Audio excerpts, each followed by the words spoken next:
What would your life have been like if you were born in a different time? What was it like coming out as an international Australian footballer? Well, I just had my hair done, my nails done, I had a new rung. Two people, generations apart, will watch stories that capture queer life in the past and present. I'm a footballer and I'm gay. This is OK Boomer, OK Zoomer. Hi Davis, my name's Andrew Purchas, also known as Fuzz. Rugby and rower, did both for New South Wales. Started the Sydney Convicts, which is the gay rugby team, and then helped found the Bingham Cup, which is the Gay Rugby World Cup.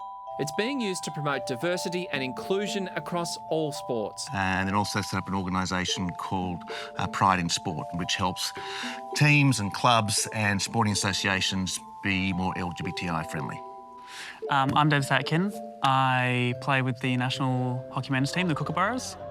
So, yeah, I'm the only international openly gay male hockey player. Wow. And so I also do beauty-related content over on Instagram, makeup, skincare, the like. Yeah, that's me. In the 1970s, gay relationships weren't very well understood by the rest of society. What was the essence of your attraction to Peter when you first met him? It was a joy to meet somebody, not only whom I could bear to look at, but somebody to whom I could talk and What do you share. mean, bear to look at? Well, I thought he was rather good looking. I still do. We've both aged since then, but he's wearing very well. I found that principally I was able to share things with him for a length of time that I hadn't found possible before. I'd given up looking for the lifelong steady. I'd had a couple of goes at it, and they'd both failed. And I had thought, well, this was it. Maybe with the anxiety of looking gone, I was left more free emotionally to be able to find. People usually imagine that if two homosexuals live together like a married couple, that in fact it mirrors a heterosexual relationship, that one of you adopts the dominating role and the other one is the housewife in the kitchen. Does this apply in your relationship? I would say not. How do you divide your roles in the house? They would be divided by ability, I would think. It felt like I was watching a David Attenborough documentary, and they were filming apes, and they were explaining what they should or shouldn't do, the way the camera moved. It was ironic that they were kind of treating them as sort of weird specimens of the human species that they didn't quite understand. And do they do what we do? Oh my God, what did you make of it? I mean, the hairdos were kind of something else as well, to be fair, and the English being used was different. But to be fair, at the start I quite related with in regards to finding that person. Right. I think that I've had a few goes, and it's, I'm still quite a young age, but I sort of am lacking sort of the strength to keep on going and trying again. It just feels like it's taking a long time to find love or to find a partner. Right. But I think that it was just outrageous the way that they talked about them as if they were just someone otherworldly. I don't know, like that. No.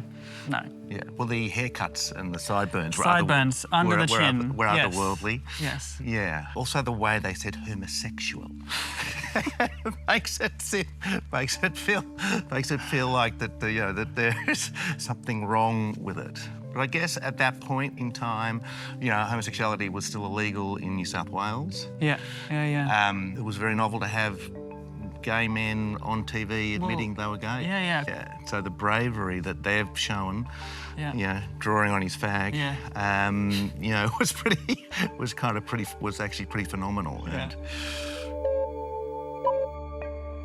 More than 2 decades later, coming out publicly was still a courageous act, particularly for male athletes.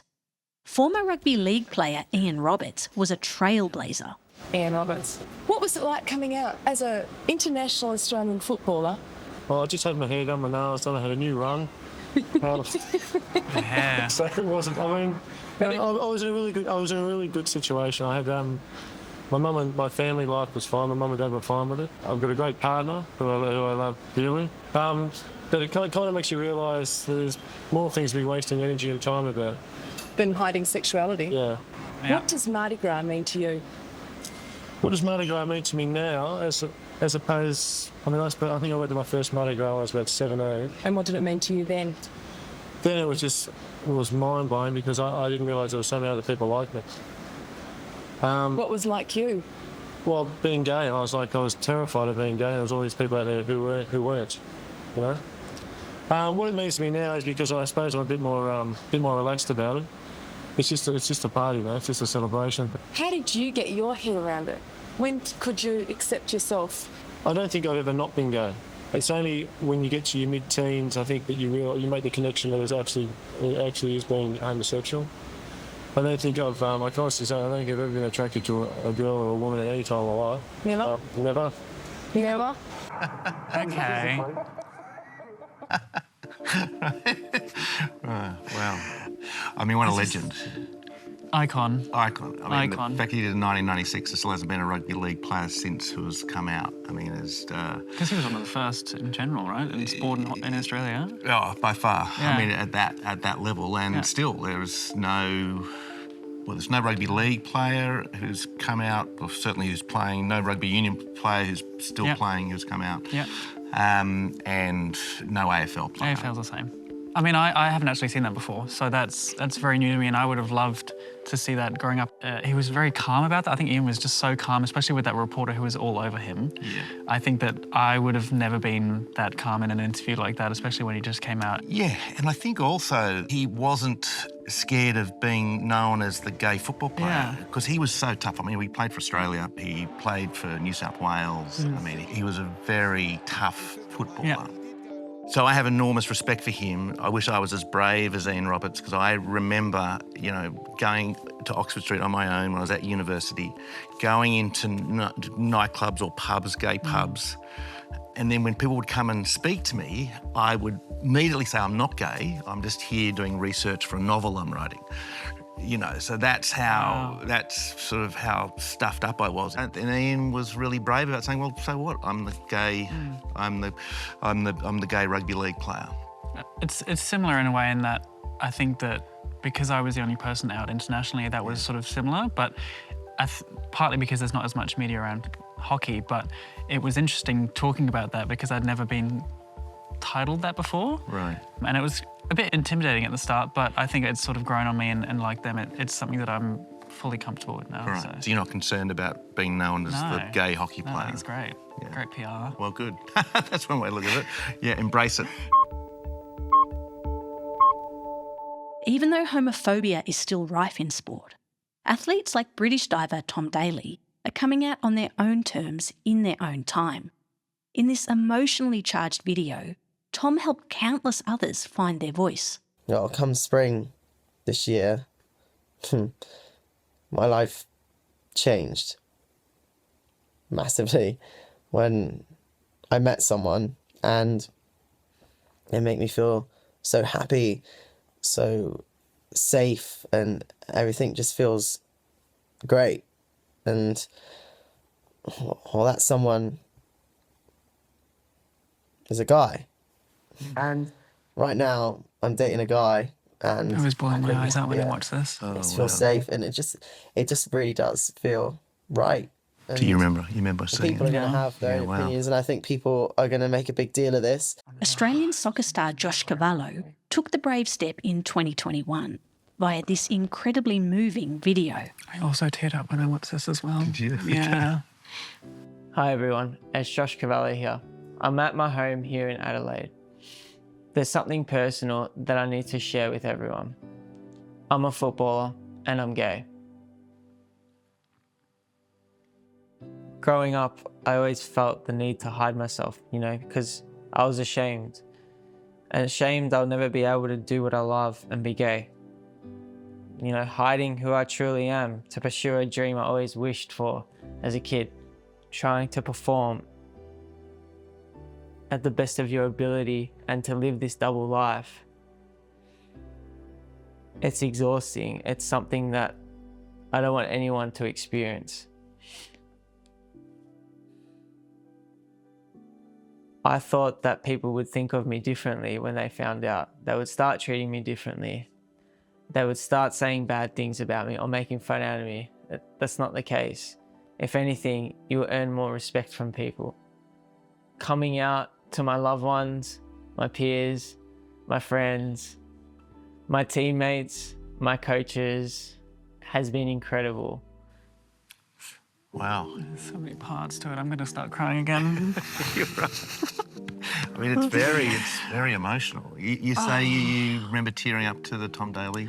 Yeah, I think I don't even know when that was, but I was in probably early high school and it was blowing up on YouTube. Must be 10 years ago. Yeah, I would have been, 12, 13. Right. And so that was probably prime age for me sort of figuring myself out, had a girlfriend for a week and that didn't work out. So that was an emotional time probably, I think, when I watched it. And I think I watched it about 3 or 4 times because I couldn't get over just how, tense it was for me. I just was a bit confused on why it took so long for me to process what he was saying and sort of understand why it was sort of clicking with me. And so he has been, probably the first person that I would say that sort of helped me figure out who I was in a way. And I think because he was a sports person, that was super relatable as well. And then leading on to the Josh Cavalla video was quite far apart. It's okay to be gay. That was the 2 people that I found most inspiring. And watching the Josh Cavalla video was really emotional again, because it was all that emotion that I felt on a TV for a platform for everyone else to see, and it got world headlines. Yeah. Let's go to Melbourne, shall we? So we're going for the Pride in Sport Award, which is super exciting. We stopped by this little store where this lady made a bracelet into a necklace for me. These days on social media, queer athletes like Davis Atkin invite fans into their lives on and off the pitch. And then so the fit is very much fitting with my so black and white, some perfume, and this jacket. Don't know how I feel about it, but, she is what she is. This tart lipstick, by the way, is also amazing. You should definitely get it. It's like the Juicy Balm. Oh. Amazing. Broadleaf Arena is where we're going. This is where the event's being held. Don't know what I'm doing here. The singer was amazing. I think she was on Australian Idol, but there's me. Clara actually won the award, which is amazing. I did come in close second in my heart, and I did take the award home for her. Yes, I'm amazing, but yeah, bye. Hockey did well on the awards. They did. Yeah. So I think at the moment I'm trying to, just on my socials and just in general, I'm trying to figure out a way of blending the athlete world with the beauty sort of world for me. Do you think the athlete world's ugly? Need to beautify that athlete world? We can always do with a bit of powder. We could. We can always and do. Mascara. We can. Right, yeah. But it's, I guess, just trying to be fully authentic and honest with how my life is at the moment, which is the blend of the 2.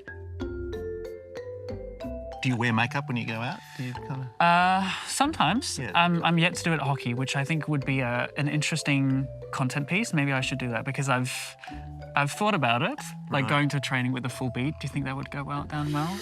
Ooh, because a lot of the guys are very macho, so I wasn't sure how it would be taken. I know that there would be some faces, and it's not like that would be an issue, but... Right. What would you be looking to achieve out of it? Have a bit of fun. Bit of fun. Break some barriers. Right. Yeah, because I know there's a lot of women that wear a lot of makeup sometimes when they're playing sport. Yeah. How would you react? I remember when I was surfboat rowing and I was involved in a play and I came along with mascara because I couldn't get it off. And the shit I got, with... Right. If the makeup is not part of what you're doing, that would be, I don't know, maybe I'm being a little conservative about this. I agree. I agree. Probably it's kind of, it's not like a shin pad. You need the shin pad. No. So I don't know if it's kind of, although I did hear McEnroe was actually criticising in the French Open, one of the women finalists, for not wearing makeup. She says, well, she could have put a bit of makeup on, couldn't she? Which was kind of horrible and sexist. So taking his view, fuck it, go for it. And I think that... wear makeup.